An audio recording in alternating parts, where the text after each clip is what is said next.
Hello बच्चों, स्वागत है आप लोगों का ज्ञान अभियान के इस यूट्यूब चैनल पर। और मैं आदर्श आपके सामने आया हूँ क्लास 8 का chapter 2 micro organisms friend and foe पढ़ाने। ठीक है, तो इससे पहले जो मेरा लेक्चर आया था चैप्टर 1 का आया था क्रॉप प्रोडक्शन एंड मैनेजमेंट। ठीक है, तो मेरे को आशा है कि आप लोगों ने वो पूरा लेक्चर देख लिया होगा और उसके नोट्स बना लिए होंगे, उसके क्वेश्चन आंसर्स कर लिए होंगे और एनसीईआरटी की बैक पेज एक्सरसाइज भी आपसे हो गई होगी। ठीक है, तो आज उसी सीरीज का जो आया है सेकंड चैप्टर आया है माइक्रो ऑर्गेनिजम्स फ्रेंड एंड फो। ठीक है, तो आज हम इसे कवर करने वाले हैं, पूरा पढ़ेंगे। कुछ एक्स्ट्रा बताना होगा मैं वो भी बताऊंगा और एनसीईआरटी तो हम कवर करेंगे ही करेंगे। ठीक है, तो जैसा कि हमारा रिवाज है कि पहले हम देखते हैं कि चैप्टर में क्या क्या है, ओवरव्यू। ठीक है, ओवरव्यू हम देखेंगे। आवर एम, क्या एम है हमारा एम है वाटर माइक्रो ऑर्गेनिजम्स। जो माइक्रो ऑर्गेनिजम्स हैं वो क्या होते हैं, पहला। दूसरा, क्लासिफिकेशन ऑफ माइक्रो, हम माइक्रो ऑर्गेनिजम्स को अलग अलग ग्रुप में क्लासिफाई करेंगे। फ्रेंडली और हार्मफुल माइक्रो ऑर्गेनिजम्स के बारे में जानेंगे। क्या माइक्रो ऑर्गेनिजम्स सिर्फ फ्रेंडली होते हैं, क्या सिर्फ फायदा देते हैं? नहीं, हार्मफुल भी होते हैं। ठीक है, फिर फ्रेंडली होते हैं इसका मतलब क्या, हमारे दोस्त हैं, हमसे बातें करेंगे? नहीं, इसका मतलब वो हमें कुछ बेनिफिट देंगे, वो बेनिफिट्स हम देखेंगे। फिर क्या हार्मफुल है, तो क्या हमें मारेंगे वो? नहीं। क्या हमसे लड़ाई करेंगे? नहीं। हम क्या करेंगे, कोई डिजीज देंगे, वो डिजीजेस हम देखेंगे। फिर प्रिजर्वेशन और नाइट्रोजन साइकिल पर जाकर हमारा जो चैप्टर है वो एंड होगा। लास्ट में हम क्या पढ़ेंगे, नाइट्रोजन साइकिल पढ़ेंगे। ठीक है, तो अभी हम शुरू करते हैं वाटर माइक्रो ऑर्गेनिज्म से। तो माइक्रो ऑर्गेनिजम्स और microbes are living organisms around us which are so small that we are unable to see them with our naked eye. इसका मतलब कि जो माइक्रो ऑर्गेनिजम्स हैं वो भी लिविंग ऑर्गेनिज्म ही है, जैसे ह्यूमंस हैं, एनिमल्स हैं, वैसे जो माइक्रो ऑर्गेनिजम्स हैं वो भी लिविंग ऑर्गेनिज्म ही है और वो हमारे आसपास ही हैं, लेकिन वो इतने छोटे हैं कि हम उन्हें देख ही नहीं सकते। ठीक है, तो मैं एग्जांपल के लिए आपको बोलता हूँ, आप अपने हाथों को देखो, अपने हथेलियों को देखो, पाम को देखो, इसमें क्या आपको कोई माइक्रो ऑर्गेनिज्म दिख रहा है? आंखों से चलता हुआ दिख रहा है? नहीं दिख रहा। कभी आपने कोई लेक देखा होगा, पॉन्ड देखा होगा, कहीं पानी देखा होगा, पानी तो देखा ही है, तो उसमें क्या कोई माइक्रो ऑर्गेनिज्म दिखता है? नहीं दिखता। अच्छा, सॉइल देखा है, मिट्टी में देखा है? मिट्टी में आपने क्या देखा होगा, छोटे छोटे कीड़े चलते हैं उसमें, है ना, तो वो माइक्रो ऑर्गेनिज्म नहीं है। क्या आपको सॉइल के पार्टिकल में कोई ऑर्गेनिज्म दिखता है? नहीं दिखता। तो इसका मतलब कि जो माइक्रो ऑर्गेनिज्म है वो हमें आंखों से तो नहीं दिखता। ठीक है, तो हमें पता कैसे चला कि भाई ऐसा कुछ होता भी है जब दिख ही नहीं रहा? तो उसके लिए एक इंस्ट्रूमेंट होता है माइक्रोस्कोप। तो इस टाइप का एक इंस्ट्रूमेंट होता है माइक्रोस्कोप। इसके अंदर बहुत पावरफुल लेंस लगे होते हैं और जब हम जो सैंपल है हमारा उसको इसके अंदर प्लेस करते हैं और लेंस के द्वारा से देखने की कोशिश करते हैं तो हमें माइक्रोब्स या माइक्रो ऑर्गेनिजम्स दिखते हैं। तो इसी से माइक्रो ऑर्गेनिजम्स की डिस्कवरी हुई। ठीक है, ये बात आप समझ गए कि माइक्रो ऑर्गेनिजम्स क्या होते हैं। अब आगे देखते हैं, तो ये अब कहाँ मिलते हैं, है ना, where micro organisms are found. तो एक बात तो मैंने आपको बता दी कि वो हमारे चारों ओर आसपास मिलते हैं। और कहाँ मिलते हैं, तो माइक्रो ऑर्गेनिज्म जो है ना अर्थ पे हर जगह मिलते हैं। जो हमारे माउंटेन्स होते हैं जहाँ पे टेम्परेचर 0 डिग्री सेल्सियस से भी कम होता है, वहां पे भी माइक्रो ऑर्गेनिजम्स मिलते हैं। और जो वॉल्केनो होता है ना, वहां पे क्या होता है, टेम्परेचर काफी ज्यादा हाई होता है, बहुत ज्यादा गर्मी होती है वहां पे, एकदम मोल्टन रॉक्स होते हैं वहां पे, पिघलता हुआ एकदम रॉक्स होते हैं, लेकिन फिर भी वहां पे माइक्रो ऑर्गेनिजम्स साइंटिस्ट को मिले हैं। ठीक है, इसका मतलब कि अर्थ पे कहीं पे भी आप चले जाओ माइक्रो ऑर्गेनिजम्स हर जगह हैं। ठीक है, तो अब जो हमारा स्लाइड आया है, हमने अभी तक सिर्फ 2 ही बात समझी है कि माइक्रो ऑर्गेनिजम्स क्या होते हैं और माइक्रो ऑर्गेनिजम्स कहाँ मिलते हैं। अब हम माइक्रो ऑर्गेनिजम्स को क्या करेंगे, क्लासीफाई करेंगे। अलग अलग ग्रुप्स में हम माइक्रो ऑर्गेनिजम्स को क्लासीफाई करेंगे। तो पहला जो ग्रुप है वो है बैक्टीरिया, सबसे पहले है बैक्टीरिया, दूसरा है फंगी, तीसरा है वायरस, चौथा है प्रोटोजोआ और 5वां है एल्गी। तो अब ये सब जो नाम है, बैक्टीरिया, फंगी, वायरस, प्रोटोजोआ और एल्गी, ये सब माइक्रो ऑर्गेनिजम्स हैं। ये हमें नेक्ड आई से नहीं दिख सकते और ये सब जो हैं ये सब एक फैमिली, एक पूरा ग्रुप है। ऐसा नहीं है कि बैक्टीरिया कोई एक माइक्रो ऑर्गेनिज्म है, फंगी कोई एक माइक्रो ऑर्गेनिज्म है। ये एक तरह का फैमिली, जैसे ह्यूमंस होते हैं ना, ह्यूमंस में अलग ह्यूमंस, एक ह्यूमन तो नहीं होता कोई, वो पूरा एक ग्रुप होते हैं ह्यूमंस का। जैसे एनिमल्स होते हैं, एनिमल्स का पूरा एक ग्रुप होता है, उसमें एनिमल्स में भी फर्दर क्लासिफिकेशन होता है कॉर्डेटा, हेमिकॉर्डेटा, ये सब। ठीक है, प्लांट्स में भी वैसे ही होता है। तो प्लांट भी एक तरह का प्लांट नहीं होता, अलग अलग टाइप के प्लांट होते हैं, वो भी आप हायर क्लासेस में पढ़ेंगे, जिसको क्लासिफिकेशन के नाम से हम जानते हैं। तो वैसे ही माइक्रो ऑर्गेनिज्म में भी क्लासिफिकेशन होता है, जो कि ऐसे 5-6 तरीकों से किया जाता है, 5-6 ग्रुप में किया जाता है। तो ऐसा नहीं है कि ये कोई एक माइक्रो ऑर्गेनिज्म है, ये माइक्रो ऑर्गेनिज्म का एक ग्रुप है। ठीक है, तो अब एक एक को समझते हैं कि बैक्टीरिया में क्या है, फंगी में क्या है, वायरस में क्या है, प्रोटोजोआ में क्या है और एल्गी में क्या है। ठीक है, मैंने एक ही स्लाइड में चारों का बना दिया है और 5वां एल्गी यहाँ पर है। ठीक है, तो बैक्टीरिया देखते हैं, मोस्टली सिंगल सेल्ड। ये मोस्टली जो होते हैं सिंगल सेल्ड होते हैं। अच्छा, सिंगल सेल्ड का एक नाम होता है ना, परफेक्ट नेम होता है सिंगल सेल्ड का, जो कि है आपका सेल वाले चैप्टर में, चैप्टर 8 है मेरे ख्याल से, सेल वाला चैप्टर, उसमें वो शब्द दिया हुआ है। अगर आपको पता है तो नीचे कमेंट करें कि वो परफेक्ट टर्म क्या होता है सिंगल सेल्ड ऑर्गेनिजम्स के लिए। ठीक है, फर्स्ट पॉइंट हो गया मोस्टली सिंगल सेल्ड, बैक्टीरिया की बात हो रही है। Second, live in groups. ये जो है ना, ये कॉलोनीज में रहते हैं, ग्रुप्स में रहते हैं हमेशा, ज्यादातर। Third, exist in variety of shapes. ये कई सारे शेप्स में आपको मिलते हैं। ये आपको ओवल भी मिलेंगे, राउंड भी मिलेंगे और रॉड शेप्ड, है ना। रॉड शेप मतलब एक पेंसिल की तरह, जैसे पेंसिल एक रॉड शेप्ड होता है, उस टाइप के शेप में भी मिलेंगे। फॉर एग्जाम्पल, आपको एग्जाम्पल 1 या 2 एग्जाम्पल याद रखने हैं। ई कोइल नाम का बैक्टीरिया होता है, जो कि ऐसे रॉड शेप्ड का होता है। ठीक है, मैंने यहाँ इमेज दिखाया हुआ है। तो ये जो होता है एक बैक्टीरिया का एग्जाम्पल है। आगे है फंगी। फंगी को फंगस भी कहते हैं। ठीक है, ये फंगस जो होता है, ये सैप्रोफाइटिक या पैरासाइटिक होता है। इसका मतलब क्या होता है कि जो फंगी या फंगस होता है, इसमें क्लोरोफिल नहीं होता। अच्छा, क्लोरोफिल क्या होता है आपने पढ़ा होगा फोटोसिंथेसिस में, जो प्लांट्स अपना खाना बनाते हैं उसमें क्लोरोफिल की जरूरत पड़ती है। सनलाइट के लाइट को एब्जॉर्ब करने के लिए क्लोरोफिल की जरूरत पड़ती है। तो क्लोरोफिल क्या करता है, एक तरह से उनका पिगमेंट है ना क्लोरोफिल, जो कि फूड सिंथेसाइज में मदद करता है। लेकिन फंगी के पास क्या है कि क्लोरोफिल नहीं होता फंगी के पास। एक और पॉइंट आप ऐड कर सकते हैं, it has no chlorophyll present in fungi. तो क्या करेंगे, इनको खाना कहाँ से मिलेगा? तो उससे बचने के लिए कि इनके पास जब नहीं है, तो रास्ता निकाला इन लोगों ने। तो रास्ता क्या निकाला कि ये चाहे तो सैप्रोफाइटिक होते हैं या पैरासाइटिक होते हैं। अच्छा, पैरासाइटिक क्या होता है, अब मैं इन दोनों का मतलब समझाता हूँ। अब ये खुद से तो खाना बना नहीं सकते, तो इन्हें किसी और से खाना लेना पड़ेगा। लेंगे कैसे? तो देखो, जो पैरासाइट होते हैं ना, जो पैरासाइटिक या पैरासाइट्स हम कहते हैं, इसमें क्या कहते हैं कि जो ऑर्गेनिज्म होता है वो एक दूसरे होस्ट ऑर्गेनिज्म के ऊपर लाई करता है, उसके दूसरे ऑर्गेनिज्म के ऊपर रहता है और उससे अपना न्यूट्रिशन लेता रहता है। ठीक है, जैसे कि जो लीच होते हैं, जो वॉर्म्स होते हैं, वो क्या होते हैं, पैरासाइट्स होते हैं।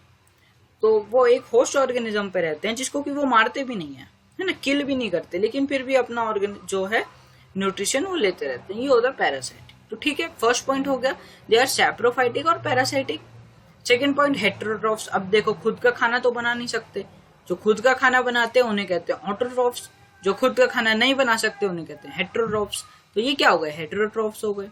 कॉमन सेंस वाली बात है ये। तो एग्जाम्पल ईस्ट और मशरूम, दो एग्जाम्पल इसमें ईस्ट और मशरूम आपको याद रखने हैं। ईस्ट ये जो नाम है ये बार बार आगे भी आता रहेगा। थर्ड है आपका प्रोटोजोआ। प्रोटोजोआ भी क्या होते हैं, हेटेरोट्रॉफ्स होते हैं। They live in water bodies और पॉन्ड्स। ठीक है, और इसके एग्जाम्पल क्या हुए, ये ज्यादातर ना पानी वाले गंदे पानी में मिलते हैं, जो डर्टी वाटर होता है, पॉन्ड होता है, उसमें मिलता है ये। एमोइबा और पैरामीशियम। ठीक है, तो एग्जाम्पल भी हो गया, दो एग्जाम्पल एमोइबा और पैरामीशियम। चौथा है वायरस। अच्छा, अब ये तीनों तो ठीक है। वायरस जो होता है ना, ये इसका जो नेचर होता है ना, थोड़ा कॉम्प्लेक्स सा होता है। इसका जो हर काम होता है ना, थोड़ा इन और माइक्रो ऑर्गेनिज्म से अलग होता है। इसलिए एनसीईआरटी में ज्यादा इसके बारे में कुछ दिया नहीं है, बस इतना दिया है, different from other micro organism, reproduce inside host organism only. मतलब जो वायरस है वो अगर ऐसे इन्वायरमेंट में रहे तो रिप्रोड्यूस नहीं करता, लेकिन जब अगर किसी होस्ट ऑर्गेनिज्म के अंदर पहुंच जाता है, उसके बाद ये रिप्रोड्यूस होना स्टार्ट करता है। ठीक है, तो ये और जो ऑर्गेनिज्म है उनसे अलग थोड़ा होता है। एग्जाम्पल में कोरोना वायरस। ठीक है, पांचवा है हमारा एल्गी। एल्गी भी क्या होता है, लिव इन ग्रुप्स होता है। और कौन रहता था ग्रुप्स में, बैक्टीरिया रहता था ग्रुप्स में। लिव इन ग्रुप्स, बैक्टीरिया याद रखना है। Algae also live in groups. Example blue green algae और स्पाइरोगायरा। ये दो एग्जाम्पल आपको याद रखने हैं। हो गया, हमने क्लासिफिकेशन भी कर लिया, हमने क्या क्या पढ़ लिया, माइक्रो ऑर्गेनिज्म क्या होते हैं, वो कहाँ मिलते हैं, और तीसरा उनका क्लासिफिकेशन हमने पढ़ लिया और याद भी कर लिया। ठीक है, अब आगे बढ़ते हैं। आगे हमारा फ्रेंडली माइक्रो ऑर्गेनिज्म, तो इनसे हमें क्या क्या बेनिफिट्स होते हैं हम वो देखते हैं। They are used in preparation of curd, bread and cake. Kitchen में यूज क्या होता है इनका, ये कर्ड, ब्रेड और केक के मैन्युफैक्चर में के प्रिपरेशन में यूज होता है। प्रोडक्शन ऑफ एल्कोहल, एल्कोहल के प्रोडक्शन में यूज होते हैं। Curd contain several micro organism, जो दही होता है, कर्ड होता है, उसमें भी कई सारे माइक्रो ऑर्गेनिज्म होते हैं। उसमें से एक बहुत पर्टिकुलर, एक बहुत फेमस माइक्रो ऑर्गेनिज्म होता है लैक्टोबैसिलस। ठीक है, ये एक तरह का बैक्टीरियम होता है that promotes the formation of curd. जो दूध से दही बनने का जो प्रोसेस होता है उसमें ये लैक्टोबैसिलस हेल्प करता है। ठीक है, ये हमने देख लिया किचन में यूज। अब देखते हैं इन्वायरमेंट में यूज, एग्रीकल्चर में यूज। तो पहला क्या है एग्रीकल्चर में, सॉरी इन्वायरमेंट में देखते हैं, क्लीनिंग अप द इन्वायरमेंट। देखो जो इन्वायरमेंट है, जो नेचर है, उसे भी साफ सफाई की जरूरत पड़ती है। ठीक है, हर जगह गंदगी होती है, आप कोई पेड़ देख लो, फॉरेस्ट देख लो, वहाँ पे क्या होता है, ड्राई लीव्स सूख के गिर जाते हैं जमीन पे। तो अगर वो क्लीन अप ना हो तो बहुत सारा ऐसे कचरा हो जाएगा, पूरा एकदम भर जाएगा फिर तो फॉरेस्ट। तो इन्वायरमेंट को भी जरूरत पड़ती है अपने आप को क्लीन करने के लिए। तो वहां पे कोई ह्यूमन तो जाएगा नहीं झाड़ू लगाने। ठीक है, तो इसीलिए क्या करता है कि जो माइक्रो ऑर्गेनिजम्स हैं वो इन्वायरमेंट को क्लीन करने में भी, साफ सफाई करने में हेल्प करता है। वो कैसे करता है, वो ऐसे करता है कि जो भी नेचुरल चीज, जो नेचुरल मैटर होता है वो डिकम्पोज होता है, सड़ता है। वो सड़ता कैसे है, माइक्रो ऑर्गेनिजम्स के कारण सड़ता है। उसके ऊपर फंगस जमा होने लगता है, धीरे धीरे सड़ के वो खत्म हो जाता है। तो ऐसे माइक्रो ऑर्गेनिजम्स हेल्प करते हैं। सेकेंड है increase soil fertility bye fixing nitrogen. जो फिक्सिंग नाइट्रोजन जो टर्म है ये आपका है नाइट्रोजन साइकिल का, जो कि हम चैप्टर के लास्ट में जाके पढ़ेंगे। और थर्ड है इंक्रीजिंग सॉइल, अच्छा ये वही रिपीट हो गया है। तो नाइट्रोजन फिक्सेशन में भी माइक्रो ऑर्गेनिजम्स हेल्प करता है। अच्छा, अब ये है इंडस्ट्रियल यूज। इंडस्ट्रीज में माइक्रो ऑर्गेनिजम्स का कहाँ यूज होता है। Microorganisms are used for large scale production of alcohol, wine and acetic acid vinegar। जो लार्ज स्केल प्रोडक्शन होता है एसिटिक एसिड मतलब विनेगर का, और एल्कोहल जो वाइन होता है उसका जब लार्ज स्केल प्रोडक्शन होता है ना, तो उसमें माइक्रो ऑर्गेनिजम्स की जरूरत पड़ती है। East is used for commercial production of alcohol and wine. East क्या होता है, ईस्ट एक आपका था फंगी का एग्जाम्पल, फंगस का एग्जाम्पल। तो वो यूज किया जाता है जो आपका एल्कोहल और एसिटिक एसिड के प्रोडक्शन में। और फोर्थ जो है वो है आपका मेडिकल सेक्टर, जो मेडिसिन वाला एरिया है। तो वैक्सीन का जहाँ पे प्रोडक्शन होता है वहाँ पे भी माइक्रो ऑर्गेनिजम्स की जरूरत पड़ती है। वैक्सीन कैसे काम करता है, वैक्सीन क्या होता है, ये सब भी हम अभी आगे नेक्स्ट स्लाइड में देखेंगे। आगे स्लाइड में देखेंगे कि वैक्सीन कैसे काम करता है। और प्रोडक्शन ऑफ एंटीबायोटिक्स, एंटीबायोटिक्स क्या होते हैं वो भी हम आगे देखेंगे। तो सबके मैंने कुछ यूजेस आपको दिखा दिए, ओवरव्यू दिखा दिया है कि फ्रेंडली जो माइक्रो ऑर्गेनिजम्स है फ्रेंडली जो होते हैं वो कहाँ कहाँ हमारी हेल्प करते हैं। ठीक है, अब मेडिसिनल यूज देखते हैं। एंटीबायोटिक टैबलेट्स किल और stop the growth of disease causing micro organisms.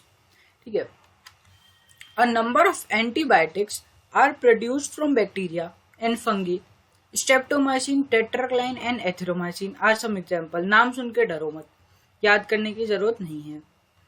Antibiotics are even mixed with the feed of livestock and poultry to check the microbial infection in plants.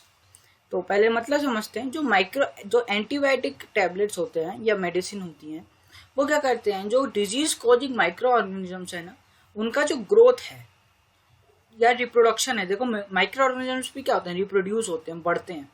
तो अगर body के अंदर कोई harmful micro organism आ गया है और उसकी वजह से तबीयत खराब है, तो डॉक्टर क्या करते हैं, एंटीबायोटिक टैबलेट्स प्रिस्क्राइब कर देते हैं।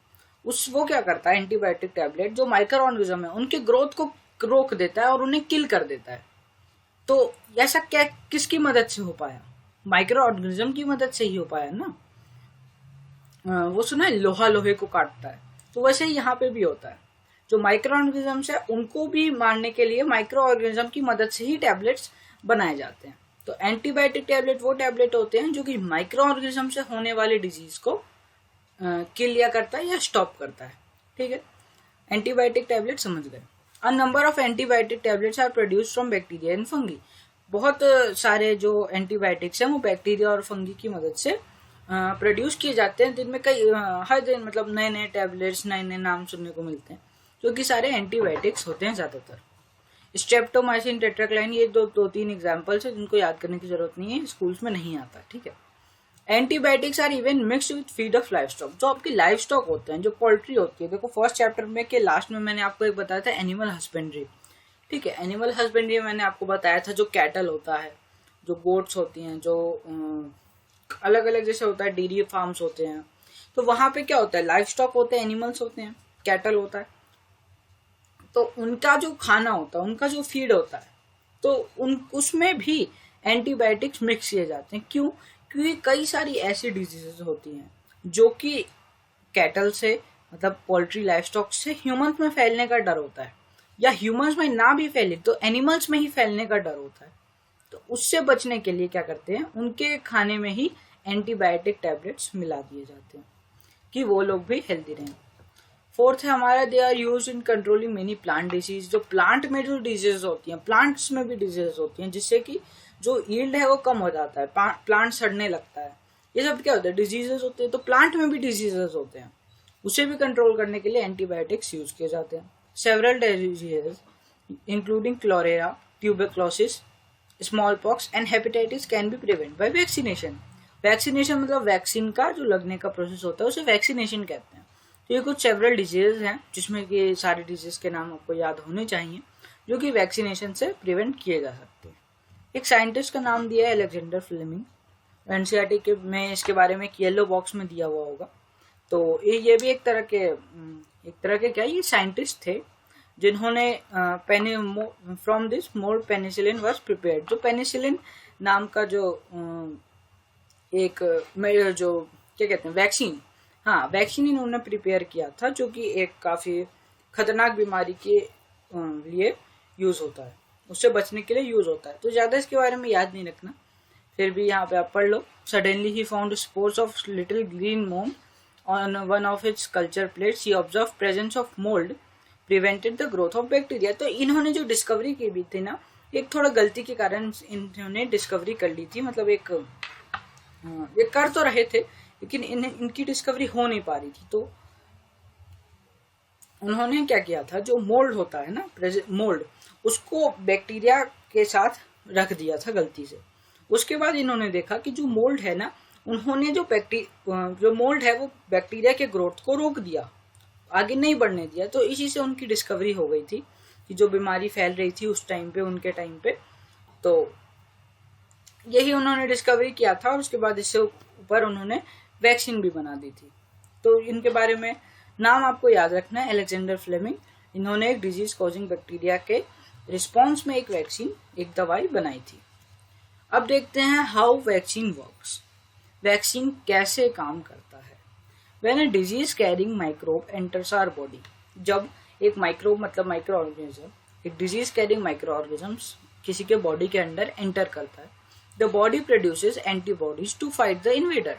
जो बॉडी है वो खुद से एंटीबॉडीज प्रोड्यूस करता है, मतलब खुद से एक तरह के मैकेनिज्म होती है, बॉडी की खुद की मैकेनिज्म होती है कि अगर कोई फॉरेन पार्टिकल आ जाता है, कोई बाहर का सामान आ जाता है, कोई बाहर का ऑर्गेनिज्म आ जाता है, तो उससे लड़ने के लिए, उसे मारने के लिए खुद का बॉडी का एक मैकेनिज्म होता है, तो वो एक्टिवेट हो जाता है अगर कोई माइक्रोब आता है बॉडी में। The body also remembers how to fight the microbe if it enters again. अगर एक बार वो माइक्रोब आ गया और उसके बाद बॉडी ने उससे लड़ी और जीत गई, ठीक है, उसके बाद बॉडी क्या करती है, उसको याद कर लेती है कि अगर ऐसा माइक्रोब फिर से आए तो मुझे कैसे इससे लड़ना है, ठीक है। तो इससे क्या होता है, बॉडी को याद हो जाता है कि अगर ये फिर से आ जाए तो मुझे कैसे लड़ना है। इफ डेड और weakened microbes are introduced to a healthy body, the body fights and kills the invader invading bacteria by producing suitable antibodies. तो अगर हम थोड़े डेड और वीक माइक्रोब्स, उसी डिजीज के थोड़े डेड और वीक माइक्रोब्स बॉडी को इंट्रोड्यूस करा दें, है ना, बॉडी के अंदर इंजेक्ट कर दें, तो बॉडी क्या करेगी, वो तो डेड और वीक माइक्रोब्स हैं, तो वो ज्यादा क्या करे, ज्यादा बॉडी के ऊपर हार्म नहीं पहुंचा पाएंगे। लेकिन बॉडी क्या करेगी, उन्हें तो बॉडी किल करेगी ना। तो जब वीक और डेड माइक्रोब्स को बॉडी के अंदर एंटर कराया जाएगा तो ह्यूमन बॉडी भी सुटेबल एंटीबॉडी प्रोड्यूस करना शुरू कर देगी और उसके बाद वो उसे किल कर देगी। क्योंकि जो जो वैक्सीन में जो डेड और वीकेंड माइक्रोब हैं वो तो डेड और वीक है ना, वो इतने पावरफुल नहीं है कि वो बॉडी को हार्म पहुंचा सके। तो इसीलिए उस केस में बॉडी जीत जाती है। लेकिन बॉडी क्या करती है, याद कर लेती है कि अगर ऐसा माइक्रोब फिर से आ जाए तो मुझे कैसे लड़ना है। The antibodies remain in the body and we are protected. तो अब अगर अगली बार असली वाला भी आ जाए, असली माइक्रो ऑर्गेनिज्म भी आ जाए, तो बॉडी को याद रहेगा कि भाई ये तो पिछली बार भी आया था और इसे मैंने ऐसे मारा था। तो इससे क्या होता है, बॉडी को याद हो जाता है और बॉडी जीत जाती है। सिंपल भाषा में मैं आपको बता दिया। तो वैसे ही एक बीमारी होती है, पोलियो की बीमारी से कहते हैं। तो उसके लिए सर गवर्नमेंट ने क्या किया था, स्कीम चलाई थी, पल्स पोलियो प्रोग्राम। तो इसमें बच्चों को ड्रॉप्स पिलाया जाता था, है ना, पोलियो ड्रॉप्स पिलाया जाता था, जिससे कि पोलियो, वो भी एक तरह का वैक्सीन ही होता था। उसमें भी डेड और वीक माइक्रोब्स ही होते थे पोलियो के, जो डिजीज कॉज करते थे। लेकिन जो इम्यून सिस्टम था वो जीत जाता था उनसे मार के, और जब अगली बार ये मतलब पावरफुल वाला भी आ जाए तो भी बॉडी जीत जाती थी। तो पल्स पोलियो प्रोग्राम के अंडर सरकार ने ऐसा मतलब बहुत सारे हर जगह मतलब ये दवाइयाँ पहुंचाई और बच्चों को ऐसे पिलाना शुरू किया। उसके बाद अब ये जो बीमारी है इंडिया में बहुत बहुत कम हो गई है, बिल्कुल न के बराबर हो गई है। तो आप ये समझिए कि वैक्सीन कैसे काम करता है, ठीक है। Edward Jenner discovered the vaccine for smallpox. Smallpox भी एक बीमारी होती है, उसके लिए एडवर्ड जेनर साइंटिस्ट थे, उन्होंने काम किया और वैक्सीन उन्होंने ढूंढी स्मॉल पॉक्स के लिए 1798 में। डेट याद करने की जरूरत नहीं है, नाम याद रखें, एडवर्ड जेनर स्मॉल पॉक्स के लिए जाने जाते हैं, के मतलब वैक्सीन के लिए जाने जाते हैं। अच्छा, मैं एक बात बताना भूल गया, जो मैं आपको ये सब कहानी बता रहा था कि बॉडी लड़ाई करती है, सुटेबल एंटीबॉडी प्रोड्यूस करती है, तो ये करता कौन है बॉडी में, थोड़ा एक्स्ट्रा मैं आपको बता रहा हूँ। WBC करती है, व्हाइट ब्लड सेल्स करते हैं। White blood cells and leucocytes are part of human immune system. जो ह्यूमन की इम्यून सिस्टम होता है उसमें WBC और ल्यूकोसाइट्स होते हैं that tackle with infectious diseases. अगर कोई इन्फेक्शियस डिजीज आ जाता है तो ये दोनों एक्टिव हो जाते हैं, WBC और ल्यूकोसाइट्स, और फिर ये दोनों एंटीबॉडीज प्रोड्यूस करके बॉडी को प्रोटेक्ट कर लेते हैं। तो WBC आप याद रखिए, थोड़ा एक्स्ट्रा है, लेकिन WBC याद रखिए, व्हाइट ब्लड सेल्स होते हैं जो कि ह्यूमन इम्यून सिस्टम के पार्ट होते हैं। ये भी ब्लड के साथ ही होते हैं, जैसे रेड ब्लड सेल्स होते हैं ब्लड में, वैसे ही व्हाइट ब्लड सेल्स भी होते हैं। अब हो गया ये हमारा हाउ मेडिसिनल यूज कर लिया हमने, हाउ वैक्सीन वर्क्स कर लिया, WBC देख लिया। अब आते हैं हम हार्मफुल माइक्रो ऑर्गेनिज्म पे। Harmful micro organism are disease causing micro organisms are called pathogens. Pathogens, अब जो हम वर्ड यूज करेंगे वो हम पैथोजेंस यूज करेंगे। जो डिजीज कॉजिंग माइक्रो ऑर्गेनिजम्स होते हैं उन्हें पैथोजेंस कहते हैं। एक नाम दे दिया हमने, नामकरण कर दिया। तो जो डिजीज होते हैं वो दो टाइप के होते हैं, कम्युनिकेबल डिजीज, नॉन कम्युनिकेबल। ये तो 3rd 4th क्लास वाला कॉन्सेप्ट है, ठीक है। कम्युनिकेबल डिजीज किन चीजों से फैलता है, through natural agents like water, air, by direct contact with infectious person, by animals like house fly and mosquito. ये 3 तरीकों से फैलता है, ये सब आप जानते हैं। Communicable disease, there are some insects and animals which act as a carrier for disease causing microbes called pathogens. तो कुछ जो इंसेक्ट्स होते हैं, कुछ एनिमल्स होते हैं, वो कैरियर की तरह एक्ट करते हैं। जो वो क्या करते हैं कई बार कि जो डिजीज कॉजिंग पैथोजेंस हैं, डिजीज कॉजिंग माइक्रो ऑर्गेनिजम्स हैं, उनको फैलाने का काम करते हैं। House fly is one such carrier. जो घर में मक्खी होती है वो एक तरह की वैसी कैरियर है। Pathogens stick to their body when these flies sit on uncovered food, they may transfer pathogens. तो ये जो हाउस फ्लाई है ये इधर उधर उड़ती है और ये हर जगह मतलब अलग अलग जगह पे बैठती है। तो ये कहीं गार्बेज पे, कूड़े कचरे पे भी बैठती होगी। तो वहां से क्या होता है, इनके पैरों में पैथोजेंस चिपक जाते हैं, माइक्रो ऑर्गेनिजम्स स्टिक हो जाते हैं, और उसके बाद फिर ये घर पे आके खाने के ऊपर बैठ जाती है। अगर कोई खाना ढका नहीं है, फूड ढका नहीं है, तो वो उसके ऊपर बैठ जाते हैं और उससे क्या होता है, माइक्रो ऑर्गेनिजम्स उनके फीड से खाने में चले जाते हैं। तो ये इससे क्या होता है, डिजीज फैलने का डर होता है। Another carrier is female anopheles mosquito. ये नाम आपको याद रखना है, female anopheles mosquito which act as a carrier of which carries the parasite of malaria. जो मलेरिया जो बीमारी फैलती है उसको जो कैरियर, जो उसको ट्रांसपोर्ट करता है, जो उसको फैलाता है, वो कौन करता है, फीमेल एनोफिलस मॉस्किटो। एनोफिलस आपको याद रखना है, फीमेल एनोफिलस मॉस्किटो मलेरिया नाम की बीमारी को फैलाती है।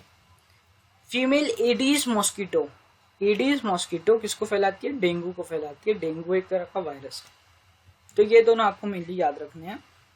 हाउस फ्लाई तो कॉमन है कि हाउस फ्लाई भी एक तरह का डिजीज, मतलब हाउस फ्लाई भी पैथोजेंस को ट्रांसपोर्ट करती है। मेन आपको ये याद रखना है, एनोफिलस मॉस्किटो मलेरिया के लिए और एडीज मॉस्किटो डेंगू के लिए। All mosquito breed in water. अच्छा, एनसीईआरटी में एक और पॉइंट दिया हुआ था कि अब हम जैसे कि मलेरिया और डेंगू मॉस्किटो से फैलता है, तो हम इन दोनों बीमारियों को कम करने के लिए क्या कर सकते हैं। तो all mosquitoes breed in water, जो सारे मॉस्किटो हैं वो पानी में ही जन्म लेते हैं। तो हम क्या कर सकते हैं कि पानी को कहीं भी इकट्ठा ना होने दे सकते हैं। कॉमन बात है, सबको पता है ये बात। ये हमने पढ़ लिया डिजीजेस। अब आगे बढ़ते हैं। Diseases caused by micro organisms. तो और कौन से डिजीजेस हैं जो माइक्रो ऑर्गेनिजम्स कॉज करते हैं।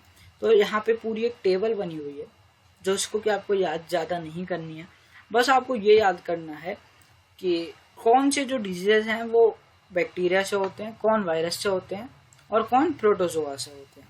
ठीक है, तो आपको सबके दो दो याद कर लेने हैं, या जितने दिए उतने। जैसे मलेरिया का तो याद कर लो कि ये प्रोटोजोआ से होता है। ट्यूबरक्लोसिस का याद कर लो कि ये बैक्टीरिया से होता है। और ये पोलियो, चिकन पॉक्स, ये सब जो तीनों हैं ये वायरस से होते हैं। तो ये आपको याद कर लेना है कि कौन से माइक्रो ऑर्गेनिजम्स कैसे होते हैं, मतलब कौन सा डिजीज कौन से माइक्रो ऑर्गेनिज्म से होता है। ठीक है, बस इतना याद करना है, ज्यादा इससे नहीं आता सवाल। Disease in animals and plant. Animal और प्लांट में क्या डिजीजेस होते हैं, हमने ह्यूमंस में तो देख लिया, एनिमल और प्लांट में देख लेते हैं अब। Anthrax is dangerous human and cattle disease caused by bacterium. तो जैसे कि मैंने आपको बताया था कि जो एंटीबायोटिक्स हैं वो कैटल के फीड में भी, चारे में भी मिक्स कर दिया जाता है। तो वैसे ही एक बीमारी होती है एंथ्रेक्स, जो कि बहुत डेंजरस बीमारी होती है ह्यूमन और कैटल के लिए, और ये बैक्टीरिया से होता है, बैक्टीरियम से होता है। Several micro organisms cause disease in plants like wheat, rice, potato, sugar cane, orange, apple and others. तो ये सारे जो प्लांट है इनमें कॉमनली काफी ज्यादा डिजीजेस हो जाती हैं, राइस, पोटैटो, शुगर केन में। This diseases reduce the yield of crops. इससे जो क्रॉप्स की जो उपज है ना वो कम हो जाती है। They can be controlled by certain chemicals which kill the microbes. तो मैंने आपको फर्स्ट लेक्चर में क्रॉप प्रोडक्शन मैनेजमेंट बताया था, जो फर्टिलाइजर्स होते हैं, जो केमिकल्स होते हैं, तो पेस्टिसाइड्स होते हैं, वो क्या करते हैं, माइक्रोब्स को किल कर देते हैं। और सर्टेन केमिकल्स भी आते हैं डिजीज के रिस्पेक्ट में कि भाई कौन सी डिजीज है, उसके लिए ये आप केमिकल ले जाओ और ये अपने फार्म में डाल दो। तो वैसा भी होता है। तो कैसे केमिकल्स के द्वारा इसे कंट्रोल भी किया जा सकता है।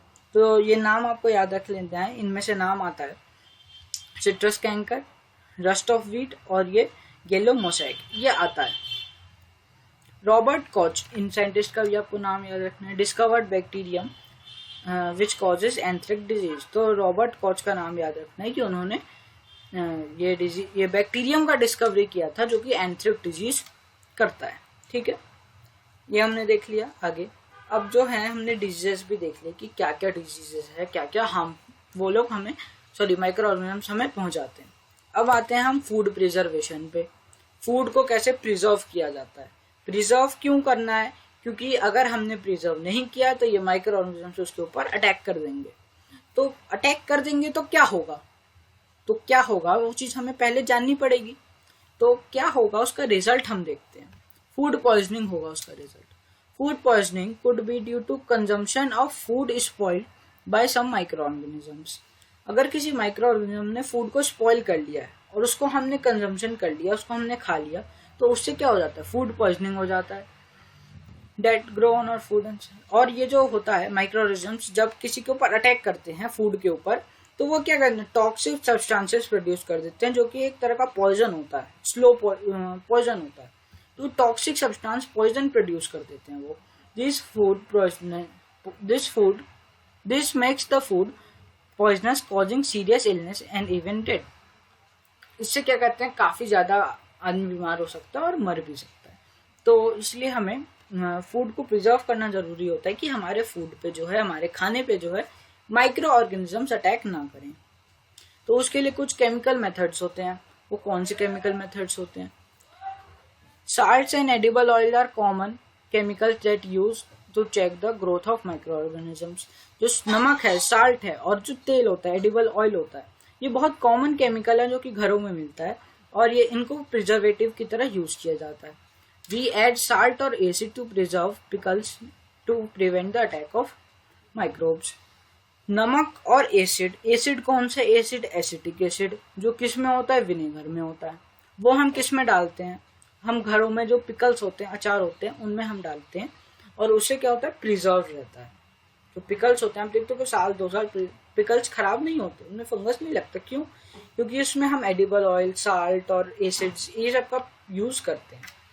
तो ये एक तरह के कॉमन हो गए केमिकल्स जो प्रिजर्वेटिव्स की तरह यूज किए जाते हैं। और कौन से होते हैं? सोडियम बेंजोनेट और सोडियम बाइसल्फाइड। ये दोनों भी जो है कॉमन प्रिजर्वेटिव्स हैं, जो कि आपकी जूसेस में, जैम्स में यूज होते हैं। कॉमन साल्ट तो मैंने वो तो मैंने डिस्कस कर ही लिया कि कॉमन साल्ट होता है। Common salt has been used to preserve meat, fish for ages. बहुत पहले समय से कॉमन साल्ट जो है मीट और फिश को प्रिजर्व करने के लिए यूज हो रहा है। शुगर भी एक तरह का प्रिजर्वेटिव है। Jams, jellies and squashes are preserved by sugar. Sugar reduces the moisture content which inhibits the growth of bacteria which spoil food. जो शुगर है वो भी जैम्स और जेलीज और स्क्वैशेस जो होते हैं उनको प्रिजर्व करने में यूज होता है। जो शुगर होता है वो ना मॉइस्चर को, नमी को कम कर देता है, उसके कारण से जो बैक्टीरिया का ग्रोथ है वो कम हो जाता है, रुक जाता है। और देखते हैं ऑयल और विनेगर, ये भी हमने डिस्कस कर लिया है। यूज ऑफ ऑयल और vinegar prevents spoilage of food because bacteria can not live in such environment. जैसा इन्वायरमेंट ऑयल और विनेगर प्रोवाइड कर देते हैं, वैसे इन्वायरमेंट में बैक्टीरिया नहीं रह सकता। तो इसीलिए हम ये ऑयल और विनेगर को प्रिजर्वेटिव की तरह यूज करते हैं। हीट एंड कोल्ड मेथड्स, ये इंपॉर्टेंट है। बॉइलिंग किल्स मेनी और माइक्रो ऑर्गेनिज्म। जब हम पानी को या किसी चीज को गर्म कर देते हैं, बॉईल कर देते हैं, तो कई सारे मैक्सिमम 98% माइक्रो ऑर्गेनिज्म मर जाते हैं उसमें से। Similarly we keep our food in refrigerator at low temperature which inhibits the growth of microbes. जो रेफ्रिजरेटर में भी क्या होता है, टेम्परेचर काफी ज्यादा कम हो जाता है। कम क्यों करते हैं हम? कि जो हमारा जो वेजिटेबल है, फ्रूट है, वो ज्यादा दिन तक प्रिजर्व रहे। प्रिजर्व कैसे रहता है? कम टेम्परेचर में क्या है, माइक्रो ऑर्गेनिजम्स मरने लगते हैं, एग्जिस्ट नहीं कर पाते हैं, जो कॉमनली मिलते हैं। तो इसीलिए रेफ्रिजरेटर में हम फूड को स्टोर करते हैं। अच्छा, अब ये आता है एक बहुत इंपॉर्टेंट टॉपिक, पेस्चराइज्ड मिल्क। ध्यान से सुनना बिल्कुल। Pasteurised milk can be consumed without boiling as it is free from harmful micro organisms. जो आपके पैक्ड मिल्क आते हैं, जैसे अमूल का, मदर डेयरी का जो दूध आता है, वो क्या होता है, पेस्चराइज्ड मिल्क होता है। उसको हम बिना बॉयल किए कंज्यूम कर सकते हैं। ऐसा क्यों? क्या उसमें माइक्रोब्स नहीं होंगे? नहीं होंगे। क्यों? The milk is heated about 700 degree Celsius for 15 to 30 seconds and suddenly chilled and stored. जो दूध है उसे डेयरी में 700 डिग्री सेल्सियस तक गर्म किया जाता है, और उसके बाद फिर उसे एकदम से चिल करके, ठंडा करके पैक कर दिया जाता है। तो एकदम से गर्म करने के बाद एकदम से ठंडा जब किया जाता है, तो उससे क्या होता है, सारे जो माइक्रोब्स होते हैं वो उनका जो ग्रोथ होता है वो खत्म हो जाता है, कि माइक्रोऑर्गेनिजम्स मर जाते हैं। By doing so it prevents the growth of microorganisms. और उसके बाद फिर उसे प्लास्टिक की थैलियों में पैक कर देते हैं, तो उससे क्या होता है, कोई भी माइक्रोऑर्गेनिजम्स ग्रो नहीं हो पाता। This method was discovered by Louis Pasteur. ये साइंटिस्ट का नाम याद रखना है, लुईस पैस्चर ने पेस्चराइजेशन मेथड का डिस्कवरी किया था, जो कि मिल्क के लिए यूज होता है। समझ गए? हमने पूरा प्रिजर्वेशन भी खत्म कर लिया। Storage and packing. These days एक और प्रिजर्वेशन का तरीका है स्टोरेज और पैक करना। These days dairy fruits and even vegetables are sold in sealed air tight packets. जो सील्ड एयर टाइट पैकेट्स होते हैं उनमें जो ड्राई फ्रूट्स और वेजिटेबल्स को बेचा जाता है। जब उसे एयर टाइट कर देते हैं और पूरा एकदम सील पैक कर देते हैं तो माइक्रो ऑर्गेनिजम्स के एंटर करने का कोई उसमें रास्ता नहीं रह पाता, इसलिए वो भी प्रिजर्व हो जाता है। अब आता है हमारा last topic, nitrogen cycle. Nitrogen cycle, तो नाइट्रोजन साइकिल क्या होता है कि हमारा जो एटमॉस्फेयर है ना उसमें नाइट्रोजन फिक्स अमाउंट में प्रेजेंट है कि भाई इतना ही नाइट्रोजन होता है हमारे एटमॉस्फेयर में। तो एक साइकिल चलता रहता है नाइट्रोजन का, तो वो साइकिल हम यहाँ समझने वाले हैं कि क्या साइकिल चलता है। तो जो नाइट्रोजन एक बहुत ही इम्पोर्टेंट गैस होता है और सारे जो लिविंग ऑर्गेनिजम्स हैं उनको नाइट्रोजन का जरूरत पड़ता है, उनको नाइट्रोजन रिक्वायर्ड होता है। तो वैसे ही प्लांट्स को भी नाइट्रोजन रिक्वायर्ड होता है।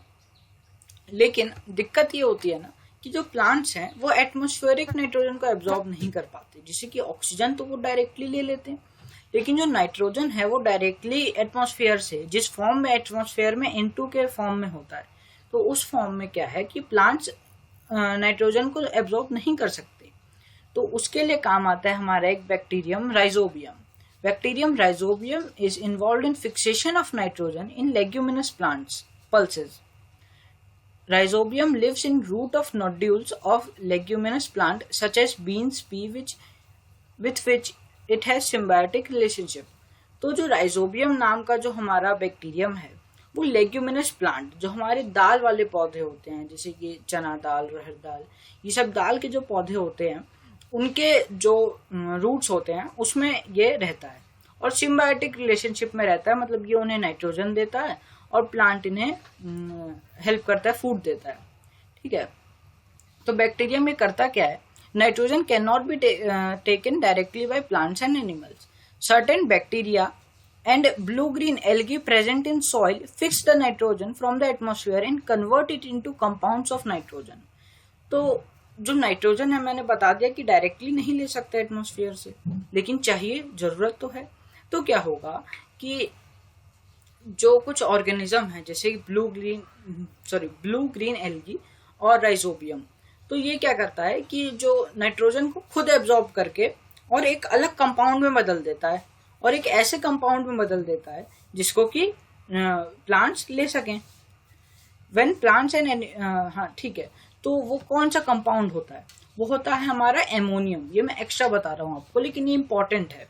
तो वो क्या किस में बदलता है, एमोनियम में बदल देता है और नाइट्राइट में बदल देता है। एमोनियम और नाइट्राइट क्या होता है, तो जो हमारे एटमॉस्फेयर में नाइट्रोजन होता है वो होता है N2 के फॉर्म में प्रेजेंट होता है, लेकिन राइजोबियम और ब्लू ग्रीन एल्गी क्या करते हैं, इन्हें NH4 में कन्वर्ट कर देते हैं। आपको बस याद रखना है NH4, नाइट्रोजन और 4 हाइड्रोजन, एक कंपाउंड बना देता है वो, जिसे एमोनिया कहते हैं, एमोनियम कहते हैं।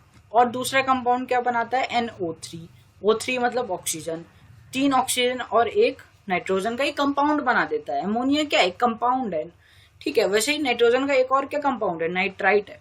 तो इसमें क्या करता है, वो बदल देता है, और ये दोनों कंपाउंड जो है सॉइल ले सकता है, ये दोनों जो कंपाउंड है प्लांट ले सकता है। तो ऐसे जो है बैक्टीरियम हेल्प करता है और एल्गी जो है हेल्प करता है नाइट्रोजन फिक्सेशन में। फिक्स करने का क्या मतलब क्या होता है, ठीक करना उसको। तो वो क्या करते हैं, प्लांट को लेने लायक उसको ठीक बना देते हैं ये दोनों। तो क्या करते हैं, मैंने बता दिया कि एटमॉस्फेयर में N2 प्रेजेंट होता है, जिसको कि ये लोग एमोनिया NH4 और नाइट्राइट NO3 में कन्वर्ट कर देते हैं। When plants and animal die, bacteria and fungi present in soil convert the nitrogenous waste into nitrogenous compound to be used by plants. Again, certain other bacteria convert some part of them nitrogen gas and come back to it. अच्छा, ये जो है हम अभी आगे जो यहाँ से समझेंगे कि वो उस पैराग्राफ में बात क्या लिखी हुई थी। एटमॉस्फेरिक नाइट्रोजन, हम साइकिल देख रहे हैं कि कैसे ये काम करता है। सबसे ऊपर एटमॉस्फेरिक नाइट्रोजन, एटमॉस्फेयर में नाइट्रोजन भरा पड़ा है, नाइट्रोजन है वहां पे। उसके बाद ये कन्वर्ट कैसे हो सकता है, या तो मैंने आपको बताया कि जो बैक्टीरिया हैं वो नाइट्रोजन को फिक्स कर दें और सॉइल में डाल दें, पहला वे। अच्छा, दूसरा वे होता है लाइटनिंग, जो बिजली कड़कती है ना, उससे भी कई बार सॉइल में नाइट्रोजन फिक्स हो जाता है, चला जाता है, मतलब चेंज होके कंपाउंड बन के सॉइल में चला जाता है और वो प्लांट्स ले लेते हैं। तो ये 2 तरीके होते हैं, या तो लाइटनिंग हो जाए या तो जो बैक्टीरिया है ब्लू ग्रीन एल्गी और वो राइजोबियम वो बदल दे। ठीक है, अब इसके आगे क्या होगा, राइजोबियम ने बदल दिया।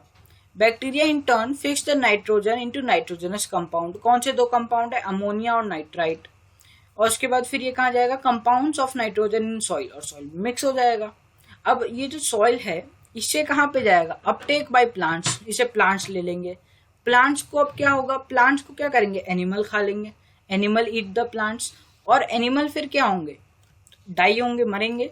तो एनिमल डाई होके कहाँ जाएंगे, सॉइल में जाएंगे वापस। तो जो nitrogenous waste from excretion and death वापस सॉइल में चला जाएगा।